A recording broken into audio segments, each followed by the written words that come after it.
Baha'i standpoint, then, and in response to your question, if reward and punishment is the spiritual underpinning of the particular law, then it really is a social thing. It's not about the person that's being executed, it's about protecting society.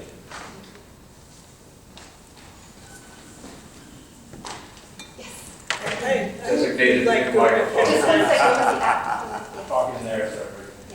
I have an answer to the question to teach society a lesson. There is a case when in this 18th century, when they were still hanging people in public. Everybody came out to watch the hanging. They were full of excitement. The guy was hung because of stealing. Well, today we have a little bit stricter standards, but that's it. He was hung because he stole. However, while everybody was standing, fascinating by the hanging of the guilty one, the pickpockets were going around and picking the pockets of the audience who didn't give it any attention. Take it from there. Thank you. Who should I go to next? Go right here, yes, and then there. A question to the entire panel. I just happened to, a few years ago, visit the old penitentiary in Philadelphia that was set up by William Penn, when the concept of a penitentiary was for penance. And I guess my question is, how does this all fit in as a society almost from all religions? We're now talking about teaching people lessons, when in fact the original concept that was here a long time before our Constitution was you put people in individually, give them time to think about what they've done in terms of penance. How does your religion speak to the idea of, and I know you have somewhat, but maybe somebody would like to address that and how we've totally gone away from that. A penitentiary is not a place where you now meditate. Thank you. So if I could ask our panelists to keep the answers cut brief, because we have actually got a lot of questions. So who would like to respond to that? I've done a lot of work in prison over the last 40 years. There were a lot of inmates. And there maybe was time we set up that way, but now it's set up more on an economic, on a business level, to where you can buy a prison. If you got the money right now, you can buy a prison. So it's more economic than it is anything else. And in the prison now, a lot of the prisons, they usually would have educational classes, and they could get their degrees and what in there, and the state would pay for it. Now, if you get any training, any education in there, you have to pay for it yourself. So they've gotten away from that because it's all about what the bottom line say at the end of the year. That's what they're looking at. So it's all about money now. It's not about correcting any people at all. Thank you. I would just speak to that. I'm leaving here and going to the Arizona State Prison Complex at 24th and Van Buren. And I go there every week and spend time with the prisoners. There's no rehabilitation. There's no education. It's there's no penance. There's a large waste of time at a high cost to the taxpayer. You know, it's interesting you mentioned that. And from my point of view, there's an interesting story. So our spa is sensory deprivation in terms of isolation. And so, you know, what really happens when you begin to meditate is you start to let go of some of the patterning and things like that maybe caused you to have done something bad in the first place. So I think it is incredibly important that if we start integrating that into society, those things can change. So it's not just about the punishment, but indeed about relearning how to be a human being almost. And so as we mentioned, you know, a lot of time these are people that don't have an education, or it's about wealth versus poverty. And so if we can use that as a re-education rather than just a punishment, I think it could go a long way.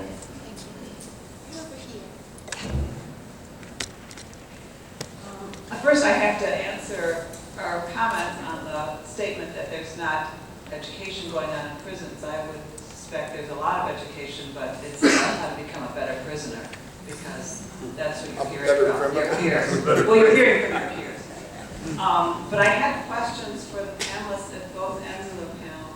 I understand with Falun Dafa, my understanding of what you're saying is that the concept is to improve the person so that they're not a criminal, which is great. But in the interim, I would wonder what the thought is about the death penalty for your religion. And for Islam, I had a confusion. It sounds like Islam allows for the death penalty, but you see the inequity of the application of it here. So where do we stand in terms of Islam? How should it be implemented? Should there be a death penalty implemented? Thank you. That's a good question. I mean, there's two standpoints. So there's us as human beings acting out the things we have to do as human beings.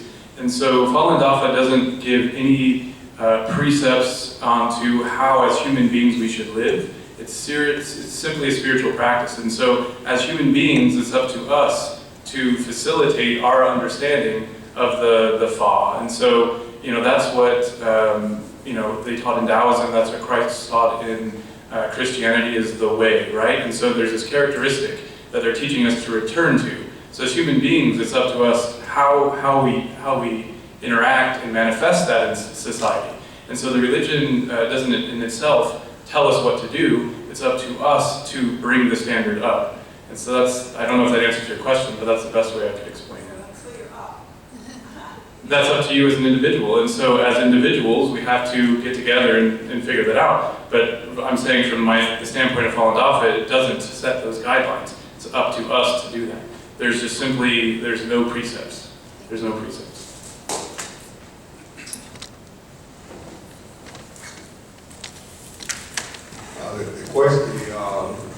The topic is about the death penalty, and it's permissible because it's permissible in the Holy Quran. And the society has a right to set laws and whatnot that govern to protect the society as a whole. But in Islam, to show you the mercy that is also required, or also a thing that we hope that a lot of people would accept, is the mercy of God. And that they show mercy because God is merciful in the Holy Quran. And that if a person commits a murder and kill a loved one, that family, it says the brother has the right to say, we do not want to have them executed. Let them pay according to their means to compensate for the death of that particular person, to help the family out, because the family definitely have a loss when a person is killed, especially if they are the breadwinner in their family or whatnot. So it's a blessing and a mercy for the individual to be able to forgive and accept some compensation, for the lost one in the family. So that's blood money. That's what they call blood money.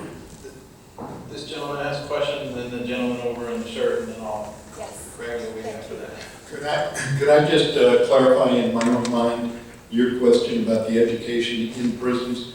And it's not so much that they're teaching them to be good prisoners, but they're teaching them to be good criminals. Is that? Yeah. Thank you. I had a question, I think it's for Khalil. Yes. The song Wonderful World by Louis Armstrong has been playing in my mind. And wouldn't it be wonderful if all of the Muslims had the mercy that they should have, so they would never have to impose the death penalty? But also, there is a quote from Baha'i about education and anxiety. And this, again, we have to look at society as a whole. And I'm going to ask Nicholas to repeat it because I'm not sure I'll have it right. Regard man as a mine rich in gems of inestimable value. Education alone can cause it to reveal its treasures and enable mankind to benefit therefrom.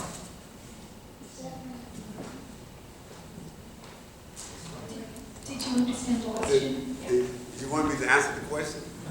No, I just want to make that, it was really just. It was a comment? Oh, it's Oh, a rhetorical question. It's rhetorical. Thank you for that beautiful quote, too. That was lovely. Thank you. Yes. Thank you. Fidel Moreno, and I'm a Native American chaplain in Massachusetts for maximum and medium security as I facilitate Native American ceremonies, prayers, and sweat lodges.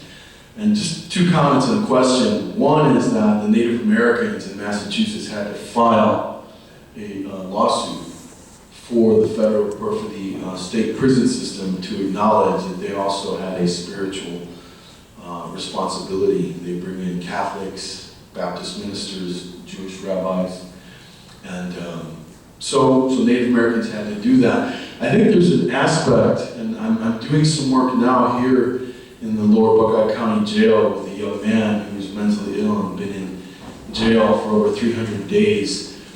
And I think there's some fallacies about prison systems that people keep using the word as societies, but I think we as communities, as individuals, as spiritual traditions, groups associated with those spiritual traditions, need to really look very closely at.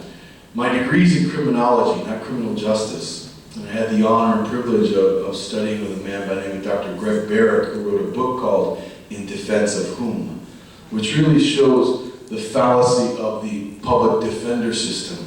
It was not created to create or provide access to justice for people who could not afford it. Again, it's a question of privilege. And you're right, people of color have a very, very difficult time in this court system, and especially when they're afforded a public defender that's not really working in their defense, but working with the whole system to create some sort of revolving door to get these plea cases forward. Anyway, those are the two comments I want to make. And the question I have is, so history shows us that capital punishment is not a deterrent. It does not stop violent crime. So we are intelligent beings. As a Native American, we are intelligent beings, spiritual beings. There are other ways, other solutions, and I'm very interested in talking about that. Okay. Thank So you. you'd like to hear about ideas the panelists have alternatives to the death penalty, which is actually something we haven't discussed. So if we could very briefly touch on that, I know this could be a whole other forum, right? So who would like to begin with that? I'd like to ask Dan a question. Yes. And because this is prompted a thought, and I don't know, some of you may know, there was, I don't know if it was local or what, but I think the article was actually in the Arizona Republic about, or maybe on NPR, that a young man who had gone before a judge after a rather heinous crime, and the judge has thrown the book at him. But in the process of being in prison, he also rehabilitated himself and started a new program that was very effective, that he could reach out, and he had a very high rate of, a very low rate of recidivism, whereas compared to the normal coming out was like 90%. He was like 20%.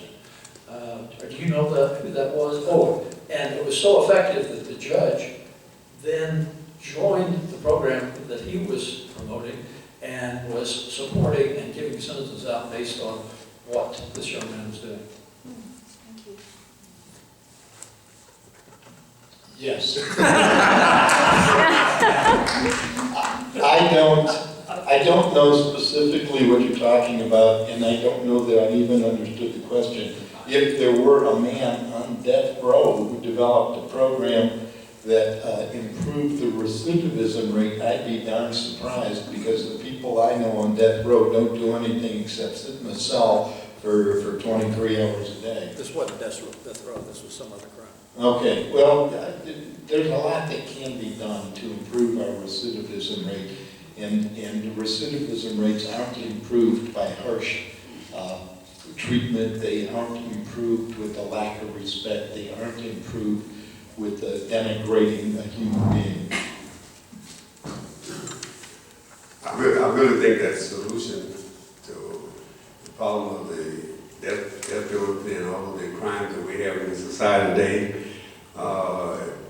is the fact is that our children are the basic, they are the ones who are getting the worst end of the whole thing because everything they see today is violence. The TV is violent, the video game is violent, the rap music is violent, everything, 90% of everything they see on a daily basis is violence.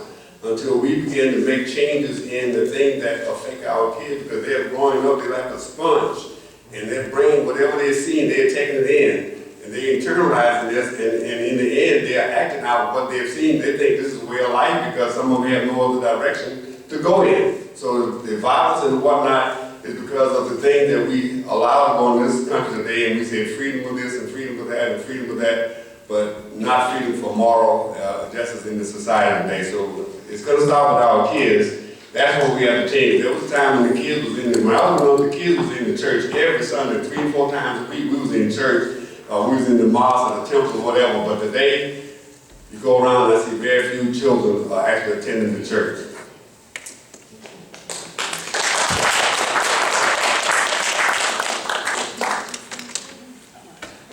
There's already about 3 or 4 people who are going to go here. Yes, here, actually, and over here. I just have to check with Paul, because I will get the There's a hook line shortly. that'll be up. Paul, can we do any more questions? What do you think?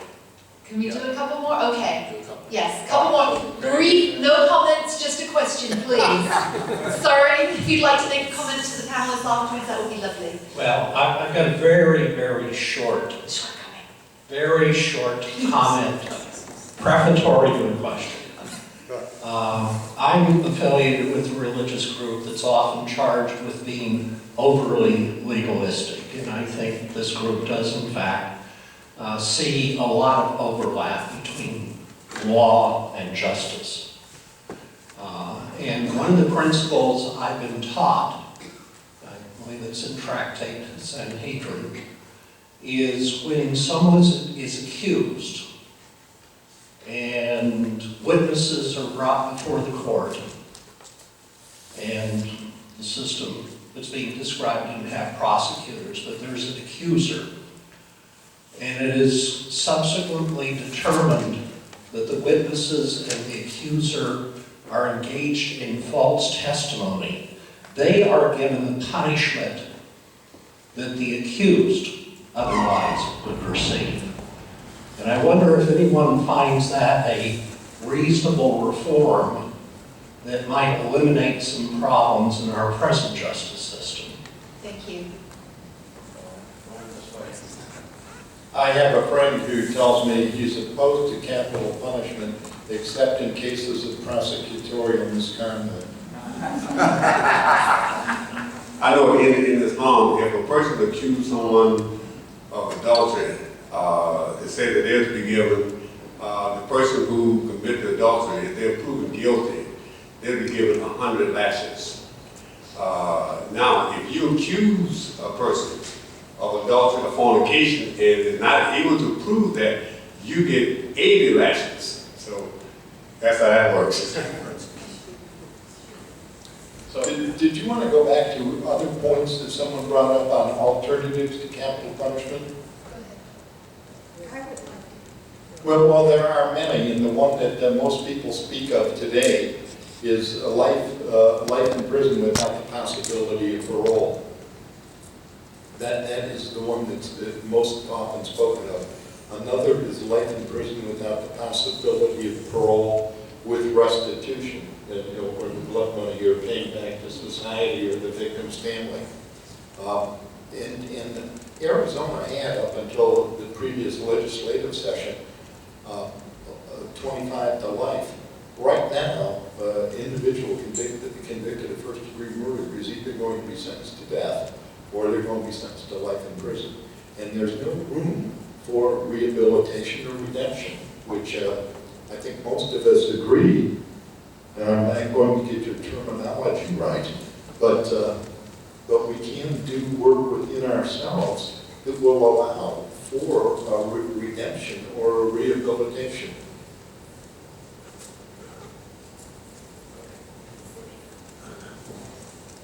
know one of the women that's on death row that's mentioned out here, and she has done an amazing job in what I consider rehabilitating herself.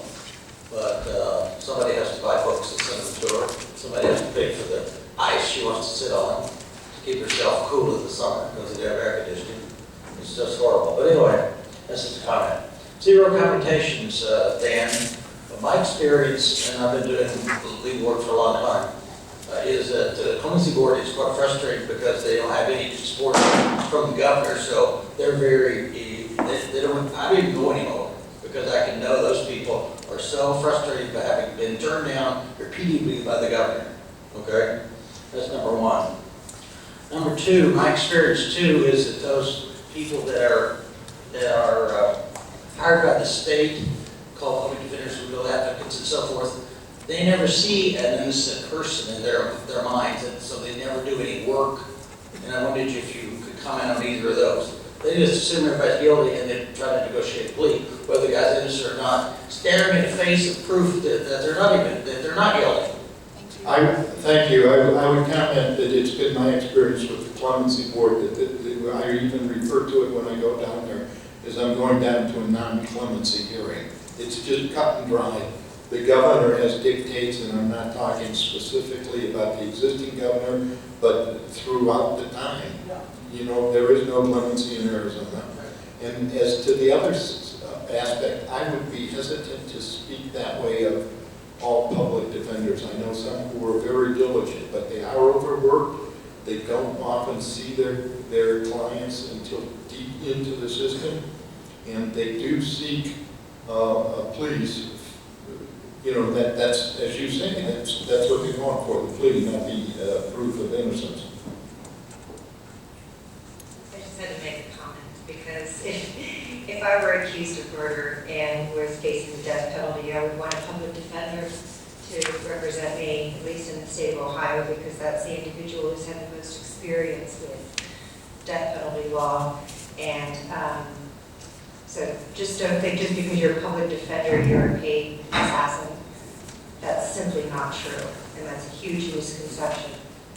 The other thing I find interesting is, you know, this dichotomy sometimes between religion and law, where religion can inform us, can inform the laws.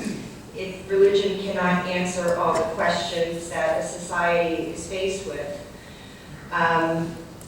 I think we were far more violent, perhaps back in the 1400s or when that woman was talking, when we all got to watch public hangings for entertainment, and we can still watch beheadings and stonings in certain countries. We were far more violent then as a society than we are today playing video games. And I think overall we are getting better, but we are imperfect human beings. Religion does recognize that. And society, though, and the law has to address that, because we have to live together, and we've got to determine what we're interested in: deterrence, punishment, retribution, incapacitation. What is the criminal justice system going to be based on? And we imperfectly address those needs. And unfortunately, like how the Imam said, the criminal justice system these days, at least the penitentiaries, the incapacitation that we put our faith in today, is driven by economics and not by any other theory of freedom. That's all I wanted to say. Right here, this will actually be our right here. Didn't you have your hand up? You tell me what to do. This will be our very final, because we are running out of time. All right. Thank you.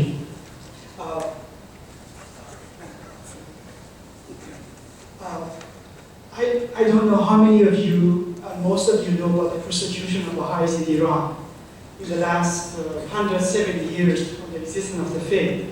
But since 1979 has been intense persecution and imprisonment of the Baha'is in Iran. So the news that I have for you that is unprecedented in the history of religion in Iran, that one of the clergy, Ayatollah Abdul Hamid Tehrani, in the news just received to me from email from New York that he has actually written in a calligraphy basis of his own handwriting about the religious coexistence in Iran. He's a senior cleric in Iran.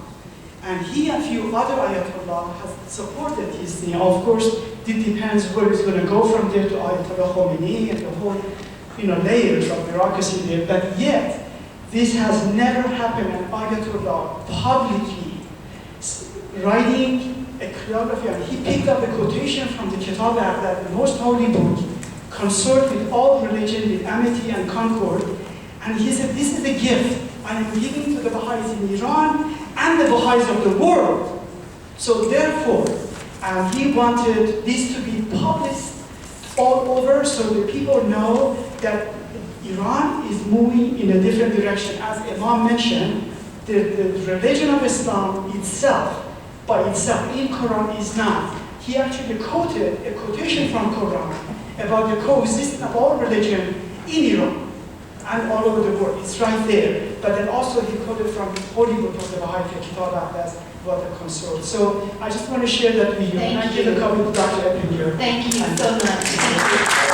And I know that so many of you have your hands up, you want to share, but we are actually over time already. So here's my invitation to you. After we've had the opportunity to take our picture, which we always do, we'll go over, we'll take our picture, and after Dr. Paul has had the opportunity to wrap the session up, if our panelists can stay around for a few minutes to answer your questions individually, I know that would hopefully help you to feel acknowledged. I'm so sorry that we didn't have more time. This was a great forum. I'd love to keep us all here for several hours, but I know that that's absolutely not the way to run a meeting because some people have to leave. This has been a very challenging topic for us to discuss, and I'm so proud of us as a group that we were able to come together and discuss something that is challenging, hear different perspectives, open our minds up, and the thing that we get to take away of having had some experts with us today as well is that it's very important for us to go within and really see how we can be loving, kind, more compassionate beings in whatever faith that we are practicing, and that these are things for us to look at. Our topic next month will be on parenting, and the date of that is on our sheet here. And if you are an expert on parenting from your faith tradition, please see myself or Anne. That is all that I have. Just giving lots and lots of love to you, and please give our panelists a loving, warm round of applause again.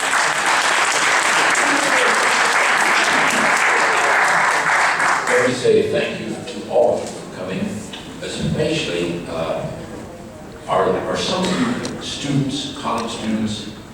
We have a college student here. Anybody else a college student? Okay. It's great to have you. And if you'll come up here, I'll write out a statement, take it to your professor, you get an A. But it's delightful. Thank you students for coming. And then the thing that was mentioned about in Iran, the Muslims, the Baha'is, that is an incredible movement and concept and program. And it fits in to what we are doing, the Arizona Interfaith Movement. One of the things we do, we had 2 weeks ago, our Golden Rule banquet. Friends, we had almost 900 people that came together where we honored 6 different people that are doing not the things that we're talking about today that end us up in prison, etc., but people that are doing things that are helping other people living out the Golden Rule. 900 people 2 weeks ago. We will have our next Golden Rule banquet next spring. One date that we have looked at, I think, is April the 23rd or something like that.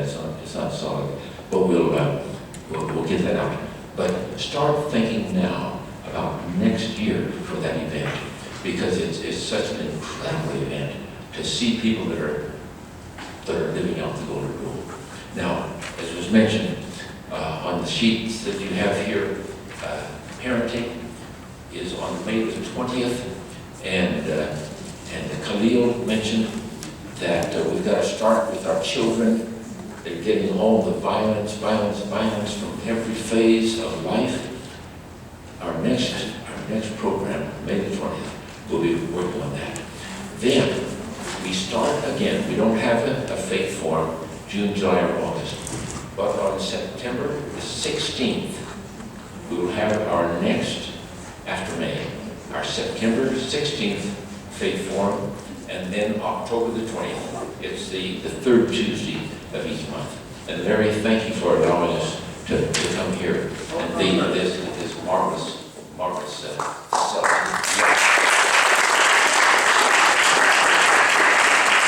And we also mentioned that on the sheet here, we have our Experiencing Interfaith event on October the 30th. That's a Thursday night down at the Heritage Park.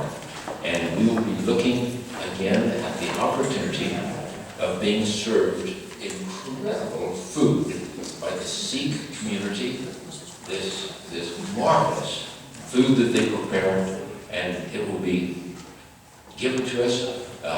For students, it's a $5 bill. For non-students, it's $15, I think, to go. And it's a great event. We eat together, and we break into small groups and have time to discuss each of our faith traditions, different topics. So thank you all for coming. There are items over here. If you do not have one of our calendars, the Holy Days calendar, underneath each month in red letters are all the holy days of every religion. They are in these rolls like this. We have books for sale. Also, are